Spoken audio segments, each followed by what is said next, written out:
Hello everyone, welcome back to Learn with Maktum. So in the last video, we have started module 4 arrays ನ ಶುರು ಮಾಡಿದ್ವಿ. ಅದರಲ್ಲಿ one dimensional ಅರೇ ಅವುಗಳನ್ನ ಹೆಂಗೆ declare ಮಾಡ್ತೀವಿ, ಇನಿಷಿಯಲೈಸ್ ಮಾಡ್ತೀವಿ, ಆಕ್ಸೆಸ್ ಮಾಡ್ತೀವಿ.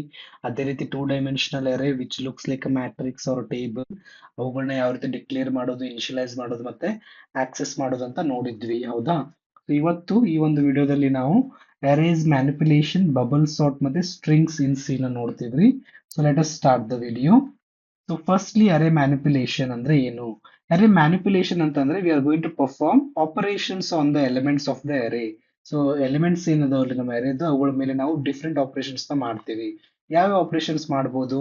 We can read them, display them, we can traverse through the array, we can find the sum of the elements, average of the elements, find the largest, smallest, search the element, we can sort the elements. So ಈ ರೀತಿ ಬೇರೆ ಬೇರೆ operations ನಾವು ಅರೇಗಳ ಮೇಲೆ ಮಾಡಬಹುದು.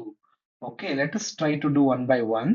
Firstly traversing ಅದರ ಅರ್ಥ ಏನಪ್ಪಾ ಅಂದ್ರೆ visiting each element of an array one by one.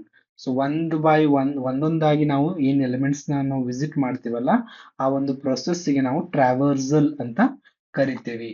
So how can we do that? Let us see this program, try to understand. It is very easy. So array of 5 elements ನಾನು declare ಮಾಡಿ initialise ಮಾಡ್ತಾ ಇದ್ದೀನಿ. 10, 20, 30, 40, 50. ಹೌದಾ? 10 index ಏನ್ರಿ? 0, 20 1, 30 3, 40 ಸಾರಿ 30 2, 43, 50 4. ಹೌದಾ? So ನಾವು for loop ಬರಿತೀವಿ ನಾವು ಅರೇಗಳನ್ನ ಆಕ್ಸೆಸ್ ಮಾಡ್ಲಿಕ್ಕೆ. ಐ ಈಕ್ವಲ್ ಟು 0 ಯಾಕಪ್ಪ ಅಂದ್ರೆ ಇಂಡೆಕ್ಸ್ ನಮ್ದು 0 ದಿಂದ ಶುರು ಆಕೈತಿ. ಲೆಸ್ ದೆನ್ 5 ಅಂತ ಬರಿತೀವಿ because our index will be 0 to 4 ಅಂದ್ರೆ 4 ಮಟಾನು ನಿಮ್ದು ಲೂಪ್ ನಡೀತದ. ದೆನ್ ಐ ಪ್ಲಸ್ ಪ್ಲಸ್ ಐತ್ರಿ, percentage D A of I. ಫಸ್ಟ್ಲಿಗೆ ಐ ಏನೈತ್ರಿ? 0 ಐತಿ. ಸೊ ಎ ಆಫ್ 0 ಪ್ರಿಂಟ್ ಆಕೈತಿ. ಎ ಆಫ್ 0 ಏನೈತ್ರಿ? 10 ಐತಿ. ನೆಕ್ಸ್ಟ್ ಐ ಪ್ಲಸ್ ಪ್ಲಸ್ ಆಕೈತಿ. 1 ಲೆಸ್ ದೆನ್ 5 ಟ್ರೂ ಒಳಗಡೆ ಹೋಗ್ತದ. ಎ ಆಫ್ 1 ಪ್ರಿಂಟ್ ಆಕೈತಿ. A of 1 is what? 20. Next ಅದೇ ರೀತಿ a of 2 30, a of 4 a of 3 is 40, a of 4 is 50. Next i ಏನ್ ಆಕೈತ್ರಿ? 5 ಆಕೈತಿ. 5 ಆದಾಗ 5 less than 5 condition false, it will come out of the for loop. Okay, ಈ ರೀತಿ ನಮ್ದು ಟ್ರಾವರ್ಸಲ್ ಆಕೈತಿ. ಈಗ how to read the array elements. ಈಗ ನಾವು ಏನ್ ಮಾಡ್ತಾ ಇದೀವ್ರಿ ಇಲ್ಲಿ? ಅರೇನ ಡೈರೆಕ್ಟ್ ಆಗಿ ನಾವ್ ಏನ್ ಮಾಡತ್ತಿದ್ವಿ? ಇನಿಷಿಯಲೈಸ್ ಮಾಡತ್ತಿದ್ವಿ, ಡೈರೆಕ್ಟ್ ಅಸೈನ್ ಮಾಡತ್ತಿದ್ವಿ ವ್ಯಾಲ್ಯೂಸ್ ನ. Instead of assigning values directly, we can accept values from the user. User ಇಂದ ಕೂಡ ನಾವು ಇನ್ಪುಟ್ ತಗೋಬಹುದು. ಹೌದಾ? ಯಾವ ರೀತಿ ತಗೊಳ್ಳೋದು? Let us try and understand this program now. Okay, so ಯಾವ ರೀತಿ ತಗೊಳ್ತಾ ಇದೀವಿ ಅಂತಂದ್ರೆ, we are just declaring here a of 5 and we are using the scanf here. Loop ಅಲ್ಲಿ for I equal to 0, I less than 5, I plus plus percentage d and a of 5. So ಇದನ್ನ ನೀವು run ಮಾಡಿದಾಗ cursor ನಿಮಗೋಸ್ಕರ ಕಾಯ್ತಿರ್ತೈತ್ರಿ. It will ask you to enter 5 elements. So ನಾವು ಫಸ್ಟಿಗೆ 5 ಹೊಡೆದೆ, ಅದಾದ್ಮೇಲೆ enter ಹೊಡಿಬೇಕು 10, ಎಂಟರ್ ಹೊಡೆದು 15, 20, 25 ಇಷ್ಟು ಹೊಡೆದು ನೀವು ಎಂಟರ್ ಹೊಡೆದ್ರಿ ಅಂದ್ರೆ ಪ್ರೋಗ್ರಾಮ್ ಸ್ಟಾಪ್ ಆಗ್ತದ. 5 ಎಲಿಮೆಂಟ್ಸ್ ಆದು 5 ಎಲಿಮೆಂಟ್ಸ್ ಏದೊಳಗಡೆ ಸ್ಟೋರ್ ಆಗ್ತಾವು. Clear? So scanf is used to read the input from the user. Next finding largest element in that. ಅದಕ್ಕೆ ಲಾಜಿಕ್ ಏನಪ್ಪಾ ಅಂತಂದ್ರೆ, ನಾವೇನ್ ಅನ್ಕೋತೀವ್ರಿ? ಫಸ್ಟ್ ಎಲಿಮೆಂಟ್ ಇನ್ನ ಫಸ್ಟ್ ಲಾರ್ಜೆಸ್ಟ್ ಅಂತೇಳಿ ಡಿಕ್ಲೇರ್ ಮಾಡ್ತೀವಿ. ಫಾರ್ ಎಕ್ಸಾಂಪಲ್, ಈಗ ಒಂದು ಅರೇ ಐತಿ, ಅರೇ ಆಫ್ 5 ಎಲಿಮೆಂಟ್ಸ್ ಅದ ಅಂತ ತಿಳ್ಕೋರಿ. ಈಕ್ವಲ್ಸ್ ಟು 10, 20, 30, 40, 50 ಅಂತ ತಿಳ್ಕೋರಿ. ಇದ್ರೊಳಗಡೆ ನಾನು ಫಸ್ಟ್ ಏನ್ ಮಾಡ್ತೀನಿ? ಇದನ್ನ ಲಾರ್ಜೆಸ್ಟ್ ಅಂತೇಳಿ ಅನ್ಕೋತೀನಿ. ಆಮೇಲೆ ಏನ್ ಮಾಡ್ತೀನಿ? ಕಂಪೇರ್ ಮಾಡೋದು ಇದ್ರ ಜೊತೆಗೆ. ಹೌದಾ? ಏನಾದ್ರೂ ದೊಡ್ಡದಿತ್ತಪ್ಪ ಅಂದ್ರೆ ಲಾರ್ಜೆಸ್ಟ್ ವ್ಯಾಲ್ಯೂ ಚೇಂಜ್ ಮಾಡೋದು. ಆಯ್ತಾ? ಸೊ ಅದನ್ನ ಮಾಡ್ತೀವಿ. Assume first element is largest, compare it with remaining elements. ಬಾಕಿ ಎಲಿಮೆಂಟ್ ಜೊತೆ ಕಂಪೇರ್ ಮಾಡಿ, if larger element is found, update the largest value. Largest ವ್ಯಾಲ್ಯೂನ ಅಪ್ಡೇಟ್ ಮಾಡ್ತೀವಿ. ಇಲ್ಲಿ ಪ್ರೋಗ್ರಾಮ್ ನೋಡ್ರಿ, ಅರೇ ಆಫ್ 5 ಎಲಿಮೆಂಟ್ಸ್ ಐತಿ. Max equal to A of 0. A of 0 ಅಂದ್ರೆ ಯಾವ್ದ್ರಿ? 25. So Max ಅಲ್ಲಿ ಏನೈತಿ? ಈಗ 25 ಐತ್ರಿ. ಸೊ ಲೂಪ್ ಒಳಗಡೆ ನಾವು ಚೆಕ್ ಮಾಡ್ತಾ ಇದೀವಿ. Because we have already done 0 here, ನಮ್ದು ಐ ಎಲ್ಲಿಂದ ಶುರು ಆಗತೈತಿ? 1 ಇಂದ. ಅಂದ್ರೆ ಇಲ್ಲಿಂದ ಶುರು ಆಕೈತಿ ನಮ್ checking. So i equal to 1 ಐತಿ. I less than 5, i plus plus. If a of 5, a of 5 ಅಂದ್ರೆ ಎ ಆಫ್ 1. ಎ ಆಫ್ 1 ಅಂದ್ರೆ ಏನ್ರಿ? 10. So 10 is it greater then Max? Max value is 25. Is it greater than? No. Condition fail. Next I plus plus. I value will become 2 now. 2 ದಲ್ಲಿ ಏನೈತ್ರಿ 45 ಐತಿ ಹೌದಾ. So 45 is it greater than 25? Condition is true. Max equals to A of I ಏನೈತ್ರಿ 40 ಐತಿ ಹೌದಾ. Max ಏನಾಯ್ತು ಈಗ 40 ಆಯ್ತು. Next ಮತ್ತೆ ಐ ಪ್ಲಸ್ ಪ್ಲಸ್ ಆಕೈತಿ. ಐ ವಿಲ್ ಬಿ 3 ನಾವು. 3 ಇದ್ರೊಳಗಡೆ ಏನೈತ್ರಿ ಎಲಿಮೆಂಟ್ಸ್ 30 ಐತಿ. So 45 is it greater than 30? No. Next I plus plus I will be 4 now. 4 ಅಲ್ಲಿ 15 ಐತ್ರಿ. So 45 is it greater than 15? No. So max value 45 ಐತಿ. So ಲಾಸ್ಟಿಗೆ ನಾವು ಏನ್ ಮಾಡ್ತೀವ್ರಿ ಮ್ಯಾಕ್ಸ್ ವ್ಯಾಲ್ಯೂನ ಪ್ರಿಂಟ್ ಮಾಡ್ತೀವಿ. ಓಕೆ ತಿಳಿತು. ಇಲ್ಲಿ ಏನ್ ಮಾಡ್ತೀವಿ ನಾವು ಫಸ್ಟ್ ಎಲಿಮೆಂಟ್ ಅನ್ನ ಬಿಗ್ಗೆಸ್ಟ್ ಅಂತ ತಗೊಂಡು ಅದನ್ನ ಬಾಕಿ ಎಲಿಮೆಂಟ್ಸ್ ಜೊತೆ ಕಂಪೇರ್ ಮಾಡ್ತೀವಿ. ಅದಕ್ಕಿಂತ ದೊಡ್ಡ ವ್ಯಾಲ್ಯೂ ಇತ್ತಪ್ಪ ಅಂತಂದ್ರೆ ಮ್ಯಾಕ್ಸ್ ವ್ಯಾಲ್ಯೂನ ಅಪ್ಡೇಟ್ ಮಾಡ್ತೀವಿ. Next is searching. ಸರ್ಚಿಂಗ್ ಏನ್ ಅರೇ. ಸರ್ಚಿಂಗ್ ಅಂತಂದ್ರೆ ಏನ್ರಿ checking whether a particular value exist in the array or not. ಒಂದು ವ್ಯಾಲ್ಯೂ ಅದರಲ್ಲಿ ಐತಿ ಇಲ್ಲ ಅಂತ ಸರ್ಚ್ ಮಾಡ್ತೀವಿ ನಾವು. ಒಂದು ಪ್ರೋಗ್ರಾಮ್ ಇದೆ ಇಲ್ಲಿ ಏನ್ ಮಾಡ್ತಾ ಇದೀವಿ ನಾವು ಒಂದು ಅರೇ ಡಿಕ್ಲೇರ್ ಮಾಡಿದೀವ್ರಿ. ಅದರಲ್ಲಿ ಕೀ ವ್ಯಾಲ್ಯೂ 30 ಅಂದ್ರೆ 30 ನಾವು ಹುಡುಕ್ತಾ ಇದೀವಿ ಈಗ. ಓಕೆ ಹೆಂಗ್ ಹುಡುಕುದಪ್ಪ ಅಂತಂದ್ರೆ will write this logic i equal to 0 to i less than 5. A of i ಏನೈತಿ ಅದು ಏನಾದ್ರೂ ಕೀ ಜೊತೆ ಈಕ್ವಲ್ ಐತೇನೋ ಅಂತ ಚೆಕ್ ಮಾಡ್ತೀವಿ. For example A of zero ಏನೈತ್ರಿ 10 ಐತಿ. So 10 is it equal to 30 ನೋಡ್ತೀವಿ, ಇಲ್ಲ. ಸೊ ಮತ್ತೆ ಐ ಪ್ಲಸ್ ಪ್ಲಸ್ ಆಕೈತಿ. ಇದೇ ರೀತಿ ನೆಕ್ಸ್ಟ್ 20 ಈಕ್ವಲ್ ಟು 30 ಇಲ್ಲ. ನೆಕ್ಸ್ಟ್ ಐ ಪ್ಲಸ್ ಪ್ಲಸ್ ಮತ್ತೆ 30 ಈಕ್ವಲ್ಸ್ ಟು 30 ಇದು ಟ್ರೂ ಆಯ್ತು. ಅವಾಗ ನಾವು ಫೌಂಡ್ ಅಂತ ಬರೆದು ಬ್ರೇಕ್ ಹಾಕೈತ್ರಿ. ಬ್ರೇಕ್ ಅಂತಂದ್ರೆ ಏನ್ರಿ ಲೂಪ್ ಇಂದ ಹೊರಗೆ ಬಂದ್ಬಿಡ್ತೈತಿ. ಒಂದ್ ವೇಳೆ 30 ಇರ್ಲಿಲ್ಲಪ್ಪ ಅಂದ್ರೆ ಏನಾಕೈತ್ರಿ 40 ಹೋಗಿತ್ತು, ನೆಕ್ಸ್ಟ್ 50 ಹೋಗಿತ್ತು, ಲಾಸ್ಟಿಗೆ ಏನಾಕಿತ್ರಿ ಹೊರಗೆ ಬಂದು ನಾಟ್ ಫೌಂಡ್ ಅಂತ ಹೇಳ್ತಿತ್ತು. ಲೈಕ್ ಎಲ್ ಸ್ಟೇಟ್ಮೆಂಟ್ ಬರ್ದಿಲ್ಲ ನಾವಿಲ್ಲಿ, but it will be like element is not found, right. So ಈ ಒಂದು ಲಾಜಿಕ್ ಏನ್ ಬರ್ದೇವಲ್ರಿ ನಾವು ಇದಕ್ಕೆ ಲೀನಿಯರ್ ಸರ್ಚ್ ಅಂತ ಕರಿತೀವಿ ನಾವು ಇದಕ್ಕೆ. ಲೀನಿಯರ್ ಸರ್ಚ್ ಅಂತಂದ್ರೆ ಸೀಕ್ವೆನ್ಶಿಯಲಿ ಒಂದಾದ್ಮೇಲೆ ಒಂದನ್ನ ಕಂಪೇರ್ ಮಾಡ್ತಾ ಇದೀವಿ ನಾವು ಕೀ ಎಲಿಮೆಂಟ್ ಹೌದೋ ಅಲ್ಲೋ ಅಂತ. ಇದಕ್ಕೆ ನಾವು ಲೀನಿಯರ್ ಸರ್ಚ್ ಅಂತ ಕರಿತೀವಿ.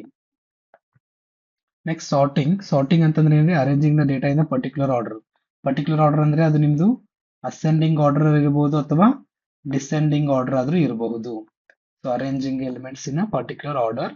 ಕಾಮನ್ ಸಾರ್ಟಿಂಗ್ ಅಲ್ಗಾರಿದಮ್ಸ್ ಇದಾವ್ರಿ ಒಂದಿಷ್ಟು. ಬಬಲ್ ಸಾರ್ಟ್ ಅಂತ ಹೇಳಿ, selection sort, insertion sort, quick sort, merge sort, ಈ ರೀತಿ ಸಾರ್ಟಿಂಗ್ ಟೆಕ್ನಿಕ್ಸ್ ಅದು. ಇದು ನಾವು ಮೇ ಬಿ ಡಿ.ಎಸ್ ಒಳಗಡೆ ನೋಡ್ತೀವ್ರಿ, ಡೇಟಾ ಸ್ಟ್ರಕ್ಚರ್ಸ್ ಅಲ್ಲಿ. ಬಟ್ ಫಾರ್ ನಾವ್ we will just have a look into bubble sort. So bubble sort ಅಂತಂದ್ರೆ ಇದೊಂದು ಸಿಂಪಲ್ ಸಾರ್ಟಿಂಗ್ ಅಲ್ಗಾರಿದಮ್ ರೀ. ಅದ್ರೊಳಗೆ ನಾವು ಏನ್ ಮಾಡ್ತೀವಪ್ಪ ಅಂದ್ರೆ you will compare the adjacent elements and swaps them when they are not in the when they are in the wrong order. So ಏನಾದ್ರು wrong order ಇದ್ವಪ್ಪ ಅಂದ್ರೆ ಅವುಗಳನ್ನ ಸ್ವಾಪ್ ಮಾಡ್ತೀವಿ. ಅಡ್ಜಸೆಂಟ್ ಎಲಿಮೆಂಟ್ಸ್ ಅಂತಂದ್ರೆ ಆಜು ಬಾಜು ಎಲಿಮೆಂಟ್ಸ್ ರೀ. ಸೊ ಫಾರ್ ಎಕ್ಸಾಂಪಲ್ 25, 10, 15, 30 ಈ ರೀತಿ ಇತ್ತಪ್ಪ ಅಂದ್ರೆ ಅವ್ನು ಇಲ್ಲ ಆಜು ಬಾಜು ಕಂಪೇರ್ ಮಾಡ್ತೀವಿ. ಇವು ಕರೆಕ್ಟ್ ಆರ್ಡರ್ ಇಲ್ಲ, ಸೊ ಸ್ವಾಪ್ ಮಾಡ್ಬಿಡುದು ಅವ್ರು ಇಬ್ಬರಿಗೂ. ಸೊ ಅದಕ್ಕೆ ನಾವು ಬಬಲ್ ಸಾರ್ಟ್ ಅಂತ ಕರಿತೀವಿ. ಸೊ ಅದಕ್ಕೆ ಬಬಲ್ ಅಂತ ಹೆಸರು ಯಾಕೆ ಬಂತಪ್ಪ ಅಂತ ಕೇಳಿದ್ರೆ, so it is because at the end of each pass, at the end of each pass, largest unsorted element moves towards the end of the array, similar to bubble raising towards the surface. ಈಗ for example ನೀವು ನೀರಿನ ನೋಡಿದ್ರಿ ಅಂತಂದ್ರೆ ಅದರಲ್ಲಿ ದೊಡ್ಡ ದೊಡ್ಡ bubbles ಏನಕೈತ್ರಿ ಮುಂದೆ ನೀರಿನ ಮೇಲೆ ಫಸ್ಟ್ ಬಂದ್ಬಿಡ್ತಾವ, ಸಣ್ಣ ಬಬಲ್ಸ್ ಅವಕಾಶ ಬರ್ತಾವ್ರಿ. ಸೇಮ್ ವೇ ಇಲ್ಲಿ ಏನಕೈತಪ್ಪ ಅಂದ್ರೆ ಫಾರ್ ಎಕ್ಸಾಂಪಲ್ ಇದೊಂದು ಎಕ್ಸಾಂಪಲ್ ತಗೊಂಡು 50, 40, 30, 10. ಸೊ ಈಗ ಒಂದ್ ಪಾಸ್ ಆಯ್ತಪ್ಪ ಅಂದ್ರೆ 50 ಏನಾಗ್ಬಿಡ್ತೈತಿ ತನ್ನ ಜಗಕ್ ಬಂದ್ಬಿಡ್ತೈತಿ. ಓಕೆ, ತನ್ನ ಆಕ್ಚುಯಲ್ ಜಗಕ್ಕೆ ಅದು ಬಂದ್ಬಿಡ್ತದೆ. ಸೊ ದೊಡ್ಡ ಎಲಿಮೆಂಟ್ಸ್ ಏನಕ್ಕೋ ಇಲ್ಲಿ ಫಸ್ಟ್ ಗೆ ಸಾರ್ಟ್ ಆಗ್ತಾವು. ಅದಕ್ಕೆ ಇದನ್ನ ನಾವು ಬಬಲ್ ಸಾರ್ಟ್ ಅಂತ ಕರಿತೀವಿ. So let us try to sort this. For n elements the basic bubble sort requires at most n-1 passes. ಅದರ ಅರ್ಥ ಏನಂತ ತಿಳ್ಕೊಂಡ್ರಿ. ಸೊ ಏನಾಕೈತಿ 50, 20, 40, 10, 30 ಐತ್ರಿ. First 50 will be compared with 20. 50 20 ಜೊತೆ ಕಂಪೇರ್ ಮಾಡ್ತಿದ್ರಿ. Is it greater? Yes. So swap ಮಾಡೋದು 20, 50, 40, 10, 30. ಮತ್ತೆ ವಾಪಸ್ 15, 40 ಜೊತೆ ಕಂಪೇರ್ ಮಾಡೋದು. Is it greater? Then swap again 20, 40, 50, 10, 30. ಮತ್ತೆ ವಾಪಸ್ 15, 10 ಜೊತೆ ಕಂಪೇರ್ ಮಾಡೋದು. Is it greater? Swap it 20, 40, 10, 50, 30. ಮತ್ತೆ 15 30 ಜೊತೆ ಕಂಪೇರ್ ಮಾಡೋದು. 20, 40, 10, 30, 50. ಸೊ ಈಗ ನೋಡ್ರಿ ಇದೇನೈತಲ್ಲ ಇಷ್ಟಕ್ಕೂ ನಾವು ಫಸ್ಟ್ ಪಾಸ್ ಅಂತ ಕರಿತೀವಿ. ಅಂದ್ರೆ ಒಂದು ಪಾಸ್ ರೀ ಇದು ಪೂರ್ತಿ. ಸೊ ನಿಮ್ದು ಒಂದು ಪಾಸಿಗೆ ಏನಾತ್ರಿ 50 ತನ್ನ ಆಕ್ಚುಯಲ್ ಪೊಸಿಷನ್ಗೆ ಬಂತು, ಹೌದಾ. So for the next pass it will be 20, 40, 10, 30, 50, right. ನಾವು 20 and 40 there is no swap, right? So next ನಾವು 40 ಮತ್ತೆ 10 ಮಾಡ್ತೀವಿ. 40 10 we should swap, right? So 20 10 40 30 50. Then again 40 to 30, then there is a swap. 20 20 sorry 20 10 40 then 30 ಬರ್ತೈತ್ರಿ, 40 then 50. So this is done, right? So 50 ಮತ್ತೆ 40 ತಮ್ಮ actual position ಗೆ ಬಂದು, so this is your second pass, right? Third pass ಅಲ್ಲಿ ಏನಕ್ಕೈತಿ 20 10 30 40 ಮತ್ತೆ 50, right? Now, in the third pass, we will compare the 20 with 10. Is it greater? So we will swap it 10, 20, 30, 40, 50. Right? Now, let us see. This is the third pass. So, actually ಇಲ್ಲಿ sort ಆಗೈತಿ, but ನಾವೇನ್ ಮಾಡ್ತೀವಿ ಅಂತಂದ್ರೆ ಇನ್ನೊಂದು pass ಅಲ್ಲಿ check ಮಾಡ್ತೀವಿ. Like 10 will compare with this. So, this is already sorted. So, no swap is required. This is the fourth pass. So total ಎಷ್ಟು elements ಇದ್ದು ರೀ? ನಮ್ಮ 5 ಎಲಿಮೆಂಟ್ಸ್ ಇದ್ದು ಸಾರ್ಟ್ ಮಾಡಕ್ ನಮ್ಗೆ ಎಷ್ಟು ಪಾಸ್ ಬೇಕಾಯ್ತು? 4 ಪಾಸ್ ಬೇಕಾಯ್ತು. That is n-1. So n elements ಇದ್ದಿದ್ರೆ ಅದನ್ನ ಸಾರ್ಟ್ ಮಾಡಕ್ ನಮಗೆ n-1 ಪಾಸ್ ಬೇಕು ಬಬಲ್ ಸಾರ್ಟ್ ಅಲ್ಲಿ. Hope I am clear with that. So that is how your bubble sort work. So ಅದರದ್ದು ಇಲ್ಲಿ ಪ್ರೋಗ್ರಾಮ್ನು ಕೊಟ್ಟಿದ್ದಾರೆ ನಿಮಗೆ. 5 ಎಲಿಮೆಂಟ್ಸ್ ಇದಾವ್ರಿ. I0 I less than n-1, that is 5-1. ಮತ್ತೆ ಜೆ ಇದೆ ರೀ, ಎ ಆಫ್ ಜೆ ನ. ಸೊ ಇದು ಐ ಏನೈತಲ್ರಿ, I will be for your passes. Pass ಎಷ್ಟದ ಅಂತೇಳಿ ನೋಡಾಕ ಜೆ ಒಳಗಡೆ ಎಲಿಮೆಂಟ್ಸ್ ನ ಕಂಪೇರ್ ಮಾಡ್ತೀವಿ. A of J greater than A of J plus 1 ಇತ್ತಂತಂದಾಗ ಸ್ವಾಪ್ ಮಾಡ್ತೀರಿ ನೀವು. Then you going to swap it. ಯಾವ್ದಾದ್ರು ಕಂಡೀಷನ್ ಈ ರೀತಿ ಇತ್ತು ಸ್ವಾಪ್ ಮಾಡ್ತೀರಿ. ಇದು ನಿಮ್ದು ಅಸೆಂಡಿಂಗ್ ಆರ್ಡರಿಗೆ. ಇದನ್ನೇ ನೀವು ಡಿಸೆಂಡಿಂಗ್ ಮಾಡ್ಬೇಕಂತಂದ್ರೆ you just need to change this condition to less than ಮಾಡ್ಬಿಟ್ರೆ ನಿಮ್ದು ಡಿಸೆಂಡಿಂಗ್ ಆರ್ಡರ್ ಒಳಗಡೆ ಸಾರ್ಟ್ ಆಗ್ತಾವು. ತಿಳಿತ್ರಿ? ಇದೊಂದು ಪ್ರೋಗ್ರಾಮ್ ನೀವು ಒಂದ್ಸಲ ನೋಡ್ಕೋರಿ, you will be able to understand that. So ಏನ್ ನಾವು ಮ್ಯಾನ್ಯುವಲಿ ಪಾಸಸ್ ಬರೋದ್ವಲ್ಲ, same way it will work. Okay, so that's what you need to remember. So ascending ಆರ್ಡರಿಗೆ ಗ್ರೇಟರ್ ದೆನ್ ಕಂಡೀಷನ್ ಇದೆ ರೀ, ಡಿಸೆಂಡಿಂಗ್ ಆರ್ಡರ್ಗೆ ನೀವು ಲೆಸ್ ದೆನ್ ಕಂಡೀಷನ್ ಬರೆದ್ರೆ descending order ಅಲ್ಲಿ ಸಾರ್ಟ್ ಆಗ್ತದ. ಟೈಮ್ ಕಾಂಪ್ಲೆಕ್ಸಿಟಿ ಅಂತಂದ್ರೆ how much time it will take to complete this thing, that is your O of n square. N square ಗೆ ನಾವು, ಯಾಕಂದ್ರೆ ಇಲ್ಲಿ ಲೂಪಿಂಗ್ಸ್ ನೆಸ್ಟೆಡ್ ಲೂಪ್ಸ್ ಎಲ್ಲೆಲ್ಲಿ ಇರ್ತಾವ್ರಿ, ಅಲ್ಲಿ N square will be the time complexity. Okay, next. So that's all you need to remember about arrays manipulation and bubble sort. Next you will see strings. So string ಅಂತಂದ್ರೆ ಏನ್ರಿ? String ಅಂತಂದ್ರೆ sequence of characters. C programming ಒಳಗಡೆ sequence of characters ಅಷ್ಟೇ ಅಲ್ಲದೇನೆ it is terminated by ನಲ್ character /0. ಅದರ ಅರ್ಥ ಏನು? ಇಲ್ಲೊಂದು ಕ್ಯಾರೆಕ್ಟರ್ ಸೀಕ್ವೆನ್ಸ್ ಆಫ್ ಕ್ಯಾರೆಕ್ಟರ್ ಮತ್ತೆ ಇದು ಆಕ್ಚುಲಿ array ಆಫ್ ಕ್ಯಾರೆಕ್ಟರ್ಸ್ ಅಂತ ಅನ್ಬೋದು. ಸಿ ಪ್ರೋಗ್ರಾಮಿಂಗ್ ಅಲ್ಲಿ it is array of characters. So ಇದೊಂದು array ರೀ. array ಒಳಗಡೆ ನಾವು ಏನ್ ಮಾಡಂತೀವಿ? ಕ್ಯಾರೆಕ್ಟರ್ಸ್ ನ ಕೊಡ್ತಾ ಇದೀವಿ, KREIS ಅಂತ ಹೇಳಿ. ಇದನ್ನ ನಾನು ಬಿಡಿಸಿ ಬರೆದಾಗ conceptually according to the definition KREIS ಅಷ್ಟು ನಾ ಬರ್ದೇರಿ, ಬಟ್ ಬ್ಯಾಕ್ ಎಂಡ್ ಅಲ್ಲಿ ಅದು ಏನಾಗಿರ್ತೈತ್ರಿ? ನಲ್ ಕ್ಯಾರೆಕ್ಟರ್ ಇಂದ ಎಂಡ್ ಆಕೈತಿ. That is the meaning of the definition. A string in C is, it is a sequence of characters, that is KREIS, sequence of characters terminated by this null character /0 is a null character. Okay, in a string, sorry, in C, a string is stored in character array. ಅದೇ ಹೇಳಿದೆ ನಾನು, array of character ಅಂತನೂ ಕೂಡ ಅನ್ಬೋದು. A single character is written using single quotes. ಇದು ನಮ್ಗೆ ಗೊತ್ತ್ರಿ, ನಾವು character data type ಕಲ್ತಿದ್ದೇವೆ. ಸ್ಟ್ರಿಂಗ್ ನ ನಾವು ಡಬಲ್ ಕೋಟ್ ಅಲ್ಲಿ ಬರಿತೀವಿ with array. Okay, so it is an array of characters, you can say. The special character /0 marks the end of a C string. So ಈಗ ಒಂದು ಸ್ಟ್ರಿಂಗ್ ಎಂಡ್ ಆಗಿತ್ತಪ್ಪ ಅಂದ್ರೆ ಅದ್ರ back end ಅಲ್ಲಿ ಅದು ಏನಿರ್ತೈತಿ? ನಲ್ ಕ್ಯಾರೆಕ್ಟರ್ ಇರ್ತೈತಿ. ಫಾರ್ ಎಕ್ಸಾಂಪಲ್ ಇಲ್ಲಿ char str of 5 hello ಅಂತ ಐತ್ರಿ. This is not sufficient for a normal null terminated C string because hello requires 6 array elements including /0. So ನೋಡ್ರಿ, ಇದನ್ನ ತಿಳ್ಕೊರಿ. ಹಲೋದಲ್ಲಿ ಎಷ್ಟು ಕ್ಯಾರೆಕ್ಟರ್ಸ್ ಅದಾವ್ರಿ? 2 3 4 5 ಅದಾವ್ರಿ. ಸೊ 5 ಕ್ಯಾರೆಕ್ಟರ್ಸ್ ಅದಾವು. ನೀವು ಸೈಜ್ ಕೊಡು ಮುಂದೆ ಹುಷಾರಾಗಿ ಕೊಡಬೇಕು. ಎಷ್ಟು ಕ್ಯಾರೆಕ್ಟರ್ಸ್ ಇರ್ತಾವು ಅದರದ್ದು ಒಂದು ಎಕ್ಸ್ಟ್ರಾ ಕ್ಯಾರೆಕ್ಟರ್ ನ ನೀವು ಸೈಜ್ ಒಳಗೆ ಕೊಡಬೇಕು. ಸೈಜ್ ಅಲ್ಲಿ you need to give extra one element because /0 will also consume one byte there. So ನೀವು ಇಲ್ಲಿ 5 ಬರೋದು 5 characters ಕೊಟ್ರೆ ಇದು wrong. You need to say str of 6 char str of 6 is equals to hello ಅಂತ ಅನ್ಬೇಕು. ಯಾಕಂದ್ರೆ ಇವು 5 ಕ್ಯಾರೆಕ್ಟರ್ ಅದು ಮತ್ತು ಒಂದು /0 ಇರ್ತದೆ, 6 ಕ್ಯಾರೆಕ್ಟರ್ಸ್ ನೀವು ಕೊಡಬೇಕು. Hope I am clear. Let us C string declaration. So declaration ಅಂತ ನಿಮ್ಗೆ ಗೊತ್ತು ರೀ, ಏನ್ ಬರೀತೀರಿ ನೀವು ಇಲ್ಲಿ? ಡೇಟಾ ಟೈಪ್ ಯಾವ್ದು ಇರ್ತೈತ್ರಿ? ಕ್ಯಾರೆ ಇರ್ತೈತಿ. ಸೊ ಕ್ಯಾರೆ ಬರೀಬೇಕು ನೀವು. Then you can give the string name, then the size you need to give. Character, string name and the size.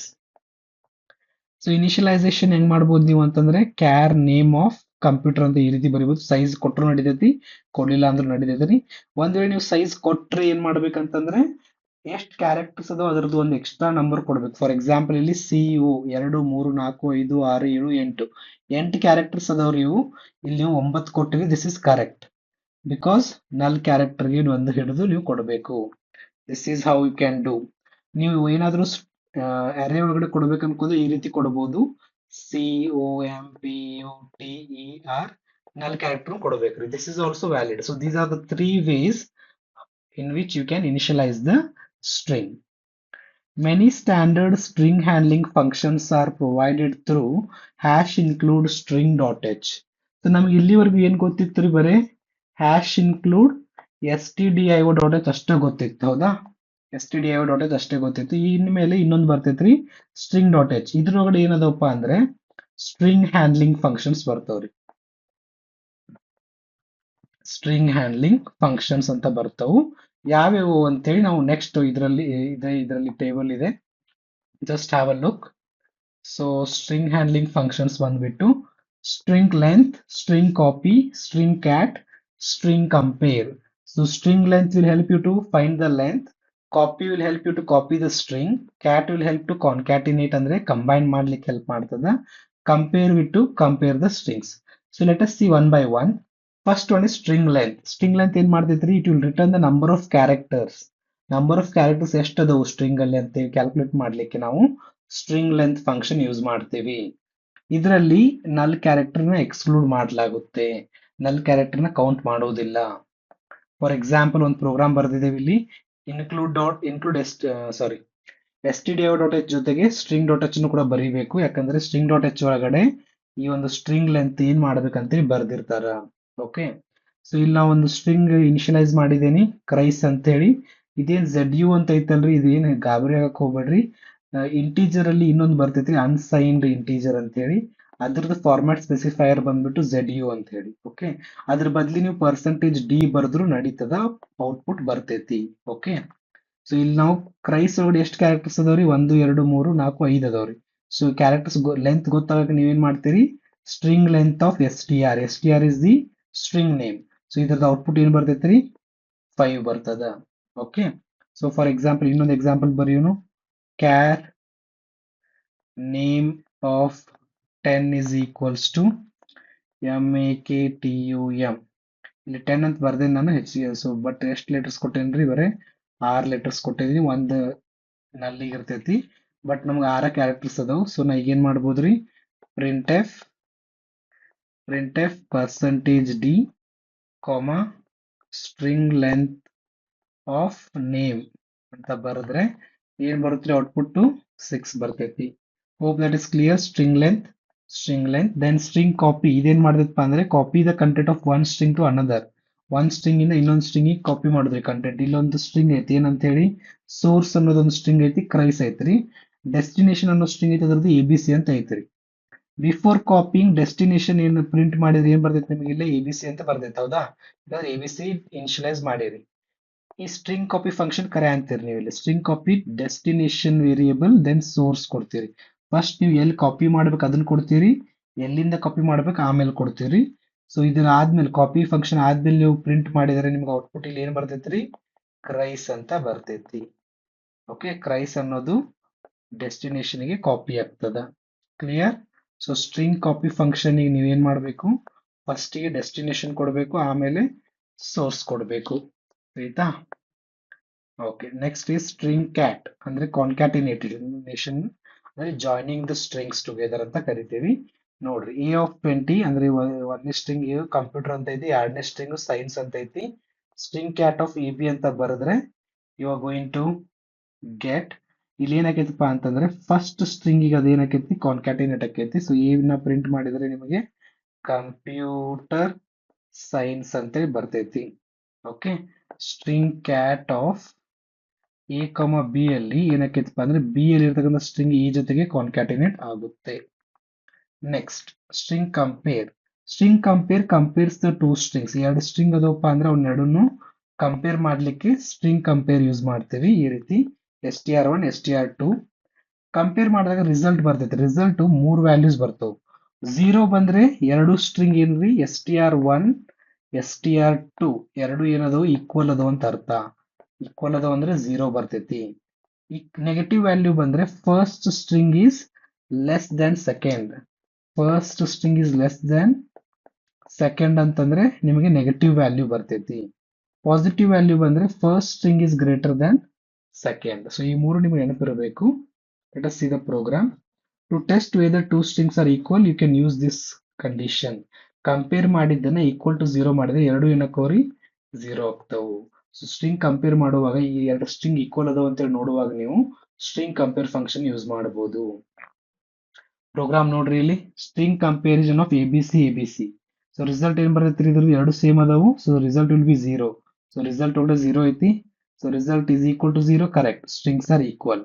ಅದೇ ನಾನು ಫಾರ್ ಎಕ್ಸಾಂಪಲ್ ಈಗ ಇಲ್ಲಿ ಡಿ ಎಫ್ ಅಂತ ಬರೆದ್ರೆ ಏನಕ್ಕೈತ್ರಿ ಇದು ABCDEF ಅಲ್ಲಿ it will either return negative or positive. Equal ಇದ್ದಾಗ ಅದು ನಮಗೆ 0 ಕೊಡ್ತದ. ಇಲ್ಲಿ ಎರಡು ಈಕ್ವಲ್ ಅದಾವು 0 ಬರುತ್ತೆ. ನೀವು ಅದನ್ನ ಚೇಂಜ್ ಮಾಡಿದಾಗ based on that it is going to tell you whether they are equal or not. Okay, so lastly gets ಮತ್ತು ಪುಟ್ಟೆಸ್ ಇದೆ ರೀ. ಗೆಟೆಸ್ ಬಗ್ಗೆ ನಾವು ಮತ್ತೆ ಸ್ವಲ್ಪ ನೋಡಿದ್ವಿ ಹಿಂದ್ಗಡೆ. So older C text book ಒಳಗಡೆ ಗೆಟೆಸ್ ಅನ್ನ ಮತ್ತೆ ಪುಟ್ಟೆಸ್ ಅನ್ನ ಸ್ಟ್ರಿಂಗ್ ಇನ್ಪುಟ್ ಔಟ್ಪುಟ್ ಫಂಕ್ಷನ್ಸ್ ಅಂತ ಕೊಡ್ತಾರೆ. ಗೆಟೆಸ್ ಏನಾಗಿದೆ ರಿಮೂವ್ ಮಾಡಿದ್ದಾರೆ from C standard because it was not safe. It was causing the buffer overflow. ಅದರ ಸಲುವಾಗಿ ನಮ್ದು ಸೆಕ್ಯೂರಿಟಿ ರಿಸ್ಕ್ಸ್ ಬಂದು due to that gets is removed from C. So therefore do not use gets in the new programs. For safe line input F gets ಅಂತ ಬರ್ತಿದ್ರಿ, ಅದನ್ನ ನಾವು pointers ಒಳಗೆ ಕಲಿತೀವಿ. Then for output we can use directly puts. Okay, so ಇದಿಷ್ಟು ನಿಮ್ಗೆ ಗೊತ್ತಿರಬೇಕು strings ಬಗ್ಗೆ. So that's all you need to remember in this module. So let us see the MCQs. Which sorting algorithm compares adjacent elements? Adjacent element ಅಲ್ಲಿ element compare ಮಾಡೋದು ಯಾವ್ದ್ರಿ bubble sort. ಬಾಕಿ ನಾವು ನೋಡಿಲ್ಲ, but in DS you will learn about them. Okay. In ascending bubble sort, when should two adjacent elements swap? ಯಾವಾಗ ಆಗ್ಬೇಕ್ರಿ A of J greater than A of J plus 1. ಎಲ್ಲೈತ್ರಿ condition C. Correct.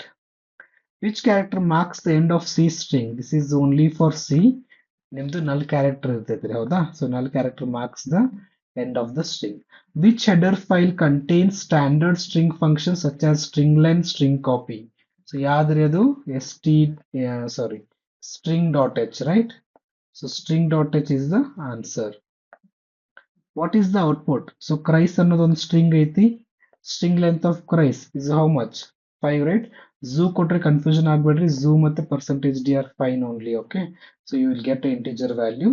So 5 is the answer. Okay, so that's all you need to remember. If you have any doubts, post it in the comments, and also in the community you can also discuss whatever your doubts is. We will connect and discuss. Okay, so that completes your module 4. So in the next video we will start module 5. I will try to complete the first syllabus of C programming, and then we will go to the data structures and then operating system. Okay, so that's all for this video. I'm going to see you in the next video. If you are new to my channel, click on the subscribe button as well as the bell icon to get the notifications of the future videos. Thank you for watching. See you in the next video.